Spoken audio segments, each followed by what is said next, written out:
అనకాపల్లి జిల్లా పవన్ కళ్యాణ్ వారాహి విజయబేరి యాత్రను విజయవంతం చేయాలి. ఈ నెల 5వ తేదీన అనకాపల్లిలో నిర్వహించనున్న పవన్ కళ్యాణ్ వారాహి విజయబేరి రోడ్ షోని విజయవంతం చేయాలని ఉమ్మడి అభ్యర్థి కొనతాల రామకృష్ణ బీజేపీ, జనసేన, టీడీపీ క్యాడర్కు పిలుపునిచ్చారు. 5న జరిగే పవన్ కళ్యాణ్ రోడ్ షో గురించి చర్చించేందుకు టీడీపీ మాజీ ఎమ్మెల్యే పీలా గోవిందతో పాటు జనసేన, బీజేపీ నాయకులు, కార్యకర్తలతో సోమవారం స్థానిక రింగ్ రోడ్లో గల జనసేన పార్టీ కార్యాలయంలో సమావేశమయ్యారు. ఈ సందర్భంగా కొనతాల రామకృష్ణ మీడియాతో మాట్లాడుతూ గత నెల 30వ తేదీన పవన్ కళ్యాణ్ మొదలుపెట్టిన వారాహి విజయబేరి యాత్రను ఉత్తరాంధ్రలో అనకాపల్లితో పాటు నెల్లిమర్ల, ఎలమంచిలి, పెందుర్తి ప్రాంతాల్లో ప్రచార కార్యక్రమాలు ఉంటాయని అన్నారు. అనకాపల్లిలో 5వ తేదీన సాయంత్రం రోడ్ షోతో పాటు నెహ్రూ జంక్షన్లో బహిరంగ సమావేశం ఉంటుందని అన్నారు. ఈ కార్యక్రమాన్ని బీజేపీ, టీడీపీ, జనసేన పార్టీల సంయుక్తంగా నిర్వహిస్తున్నామని అన్నారు. ఆ రోజు నిర్వహించే రోడ్ షోలో పవన్ కళ్యాణ్ స్థానిక సమస్యలపై మాట్లాడతారని వెల్లడించారు. ఈ కార్యక్రమానికి బీజేపీ, జనసేన, టీడీపీ నాయకులు, కార్యకర్తలతో పాటు అన్ని వర్గాల వారు తరలివచ్చి విజయవంతం చేయాలని కోరారు. నేడు జరగబోతున్నటువంటి సార్వత్రిక ఎన్నికల్లో ప్రచార భాగంగా జనసేన అధినేత పవన్ కళ్యాణ్ గారు 30వ తారీఖున వారాహి విజయబేరి అనే తీర్థయాత్ర మొదలుపెట్టారు. అందులో భాగంగా ఉత్తరాంధ్రలో నెల్లిమర్ల, అనకాపల్లి, ఎలమంచిలి, పెందుర్తి నియోజకవర్గాల్లో వారి ప్రచార కార్యక్రమాలు, వారాహి విజయబేరి కార్యక్రమాలు జరుగుతాయి. ఈ కార్యక్రమాలు విజయవంతం చేయాలని అనకాపల్లి అయితే 5వ తారీఖున సాయంత్రం ఉంటుంది ఒక రోడ్ షో తర్వాత నెహ్రూ చౌక్లో బహిరంగ సమావేశం.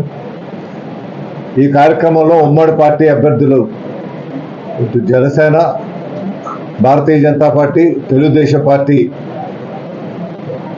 కలిసి పొత్తులో భాగస్వామిగా పోటీ చేస్తున్నటువంటి ఈ అనకాపల్లి అసెంబ్లీ స్థానం, అనకాపల్లి పార్లమెంటు స్థానం భారతీయ జనతా పార్టీ కేటాయించబడ్డది. సీఎం రమేష్ గారు పార్లమెంట్ అభ్యర్థులు, వారికి అసెంబ్లీకి వారు మద్దతు ఇస్తూ వారికి ప్రచారం చేయడానికి ఇచ్చేస్తున్నారు. వారు వస్తున్నటువంటి సందర్భంగా ఈ పబ్లిక్ మీటింగ్ని ఒక విజయవంతమైనటువంటి విజయబేరిగా ముందుకు తీసుకెళ్లాలని 4వ తారీఖున నెల్లిమర్ల, 5వ తారీఖున అనకాపల్లి, 6వ తారీఖున ఎలమంచిలి, 7వ తారీఖున పెందుర్తి నియోజకవర్గంలో ఈ సమావేశాలు ఉంటాయి. ఈ సమావేశాలు పొత్తులో భాగస్వామి అయినటువంటి తెలుగుదేశం, బీజేపీ, జనసేన సంయుక్తంగా ఈ కార్యక్రమాలు నిర్వహించడం జరుగుతుంది. ఇది మొదట విడత ప్రచార కార్యక్రమాలుగా రూపొందించబడ్డది. దీని తర్వాత తదుపరి కార్యక్రమాలు బీజేపీ అగ్రనాయకత్వం నుంచి కూడా అధినాయకులు వస్తున్నారు.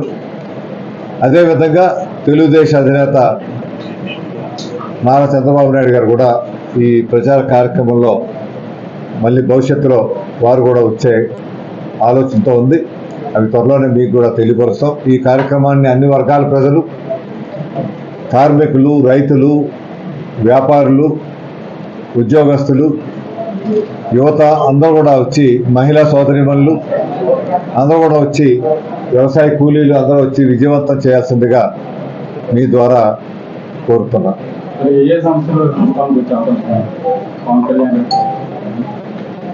అనకాపల్లిలో ఉన్నటువంటి ఇక్కడ అనకాపల్లి సమావేశం వరకు అనకాపల్లి స్థానిక సమస్యలు స్పందిస్తారు. అదే కాకుండా ఈ రాష్ట్ర వ్యాప్తంగా ఏవైతే సమస్యలు ఉన్నాయో, పోలవరం లాంటి సమస్య, రాజధాని లాంటి సమస్య, అదేవిధంగా మనకి రైల్వే జోన్ సమస్య విషయంలో, విశాఖ స్టీల్ ప్లాంట్ విషయంలో కానీ, వివిధ ప్రభుత్వ వైఫల్యాలు ఏవైతే జరుగుతున్నాయో వాటి మీద స్పందిస్తారు. స్థానికంగా ఉన్నటువంటి ముఖ్యమైనటువంటి సమస్యల మీద తప్పనిసరిగా వారు స్పందిస్తారు.